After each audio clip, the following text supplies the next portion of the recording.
जी मैं सुधा शर्मा से बात कर सकता हूँ? जी, सुधा मैडम तो आज ऑफिस नहीं आई। ऑफिस नहीं आई? कुछ कहा उन्होंने? मतलब उनकी तबीयत तो ठीक है ना? पता नहीं, कुछ बताया नहीं उन्होंने। जी थैंक यू।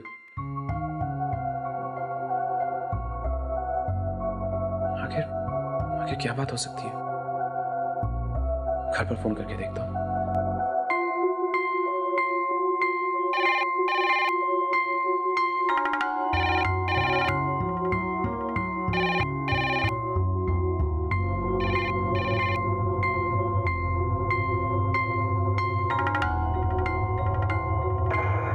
संदीप को फोन करता हूँ।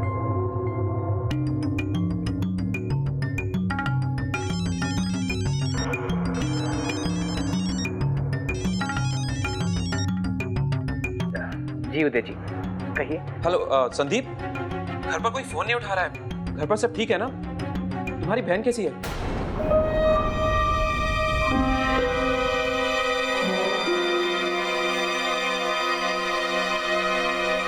Hello hello hello. Hello Sandeep, तुम मेरी बात का जवाब नहीं दे रहे। तुम्हारी सिस्टर कैसी है? जी वो उसकी तबीयत कुछ ठीक नहीं है, वो इसलिए उसको हॉस्पिटल में एडमिट कराया है। क्या हॉस्पिटल में? अब कैसी है वो? वो बात कुछ ऐसी है कि। अच्छा मैं अभी वहां आ रहा हूँ। कौन से हॉस्पिटल में है? जी आशीर्वाद हॉस्पिटल। ठीक है मैं अभी वहां पहुंचता हूँ। दीपू, थैंक गॉड दीदी आप आ गई। वो उदय जी यहाँ आ रहे हैं। उदय यहाँ क्यों? उन्होंने सुषमा के बारे में पूछा। उन्हें सब पता है दीदी।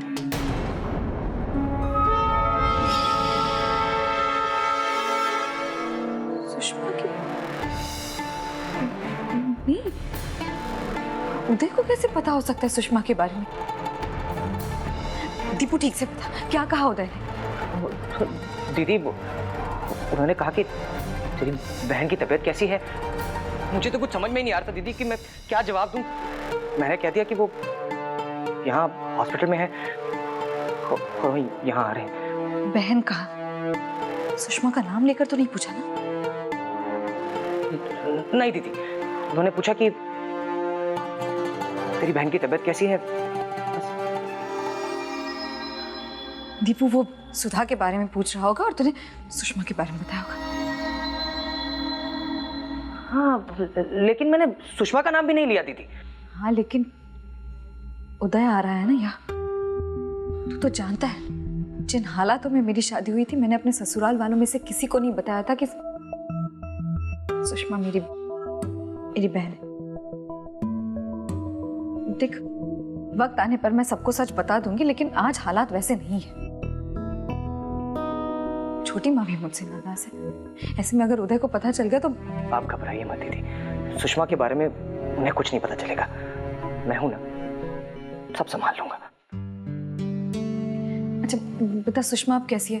तूने फोन पर बताया था उसको होश आ गया है? हाँ सुषमा को होश तो आ गया है, लेकिन डॉक्टर ने अभी मिलने से मना करा है। और बाकी सब कहाँ है? रात से कोई नहीं सोया दीदी, इसलिए मैंने सुधा के साथ उनको वेटिंग रूम में आराम करने के लिए बोल दिया। चलिए डॉक्टर से एक बार और बात कर लेते हैं। चलो।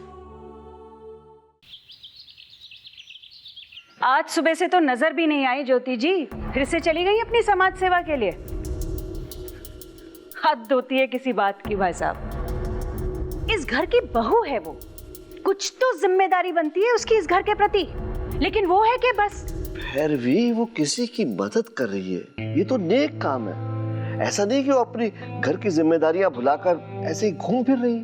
आई एम सॉरी भाई साहब, चैरिटी मैं भी करती हूँ, लेकिन वो सबसे पहले अपने घर और अपने घर वालों के बारे में सोचती हूँ। ये तो गैर जिम्मेदारी हुई ना कि इस तरह से। तुम्हारा गुस्सा अपनी जगह जायज है भैरवी। ऐसा नहीं है कि ज्योति घर का ध्यान नहीं रखती है, तुम्हारे जाने के बाद तो उसने घर को बखूबी संभाला है, और हम दोनों के लिए तो उसने जो किया है उसे हम कभी नहीं भूल सकते। उस हादसे के बाद से तो उसने दिन को दिन नहीं समझा और रात को रात नहीं। उसने बहुत सेवा की है भैरवी हमारी। एग्जैक्टली, क्योंकि वो हादसा उसकी गलती की वजह से हुआ था। वो सेवा अपनी गलती को छुपाने की कोशिश थी बस। एनीवेज, जो बीत गया सो बीत गया, लेकिन आज जो इस घर में हो रहा है ना, वो मैं नहीं देख सकती। पंकज सारा सारा दिन अपने कमरे में अकेला बैठा रहता है, किसी से कुछ नहीं कहता, लेकिन मैं जानती हूं उसे, उसके दर्द को। भाई साहब, आपको नजर आ रहा है या नहीं मुझे नहीं पता, लेकिन मुझे साफ साफ दिखाई दे रहा है कि दिन ब दिन इस घर के हालात बिगड़ते जा रहे हैं। समय रहते ही अगर अंकुश नहीं लगाया गया ना, तो परिणाम ठीक नहीं होगा।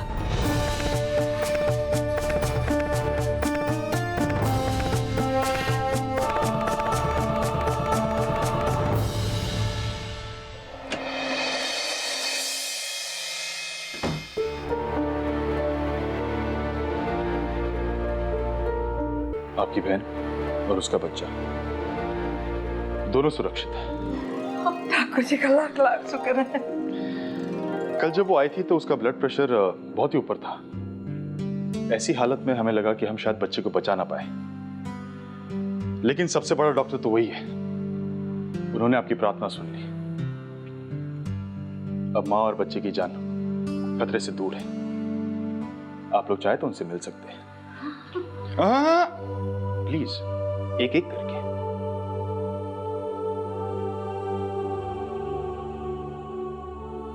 तू जा, तू मिल के सुशी से जा ना, जा।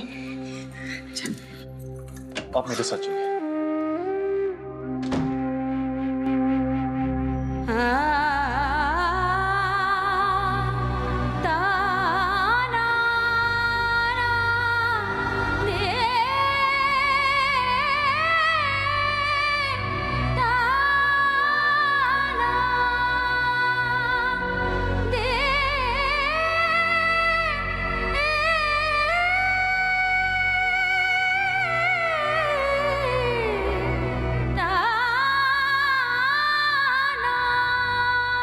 आप प्लीज चली जाइए यहाँ से दीदी। मैं इस लायक नहीं हूँ कि आप मुझसे बात करें। बहुत बुरा किया है मैंने आपके साथ, बहुत दिल दुखाया आपका।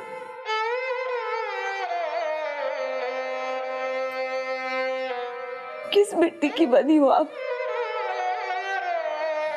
मेरी कड़वी से कड़वी बातें भी आप सहती रही। मैंने आपसे इतनी नफरत की और आप। नफरत करने का हक उसी को होता है जो प्यार करता है। भूल जा सुषमा, जो कुछ भी हुआ। बचपन में जैसे झगड़कर सब कुछ भूल जाती थी,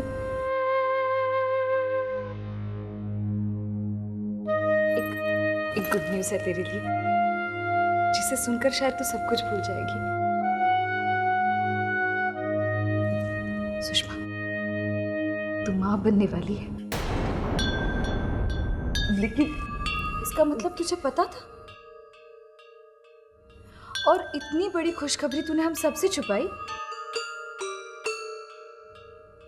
खैर, इसके लिए तो मैं तुझसे बाद में लड़ूंगी, लेकिन सबसे पहले तो तू भगवान को धन्यवाद दे। इतने बड़े एक्सीडेंट के बाद भी तू और तेरा बच्चा दोनों सुरक्षित है।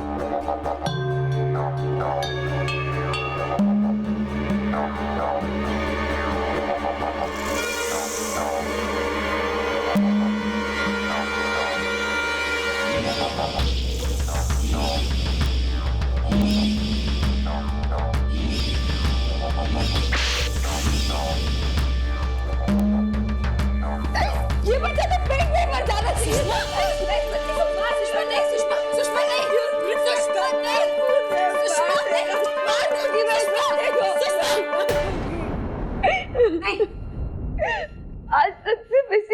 जी रही थी मैं, क्या क्या नहीं किया मैंने।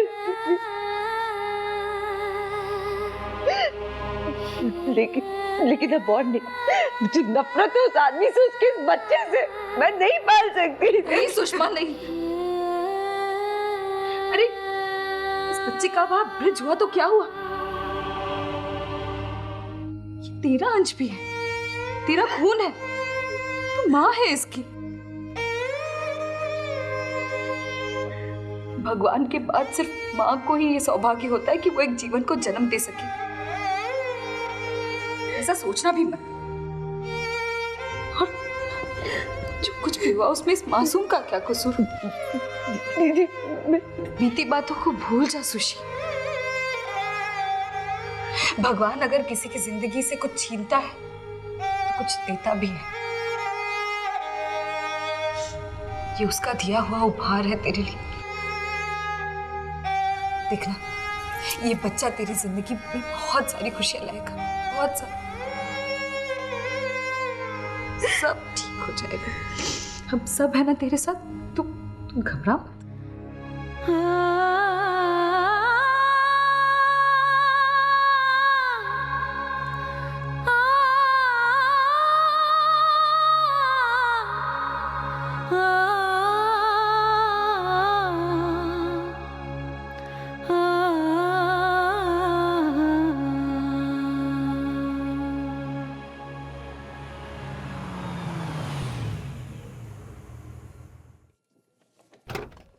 वो ये सारी दवाइयाँ खरीदनी है, मेरे पास भी थोड़ा।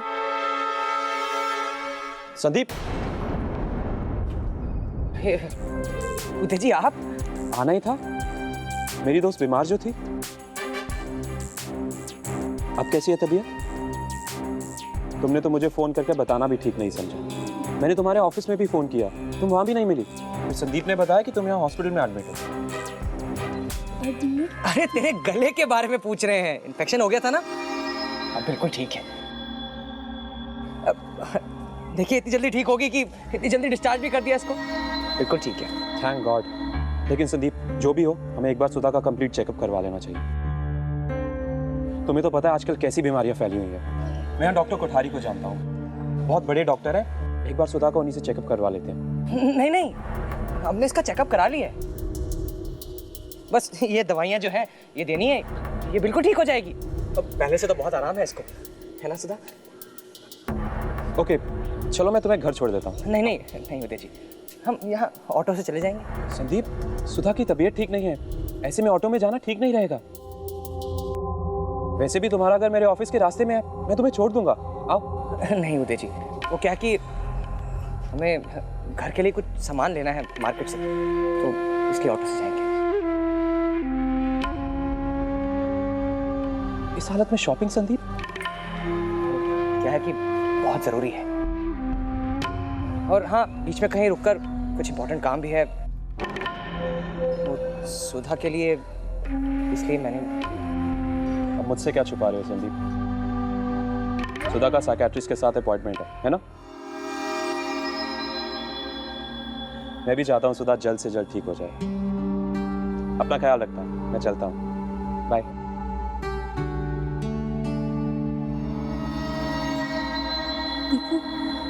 यहाँ कुछ मत पूछना, मैं सब बताता हूँ। अभी जाके सुशी की दवाई ले आए। हाँ?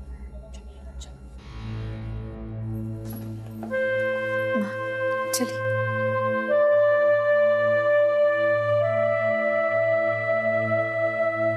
आइए। सुषमा,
मेरी बीवी ने पैसों के लिए खुद को बेच दिया, किसी गैर आदमी के साथ सो गई वो।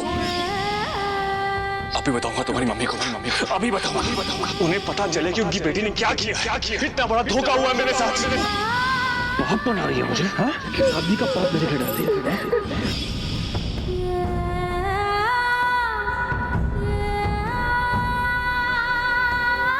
तुम्हारी सारी करतूतों के बावजूद तुम्हें इस घर में रहने दिया। इसका ये मतलब नहीं कि मैं इस पाप पे गंदगी को अपना दूंगा। मेरी बीवी का चरित्र ठीक।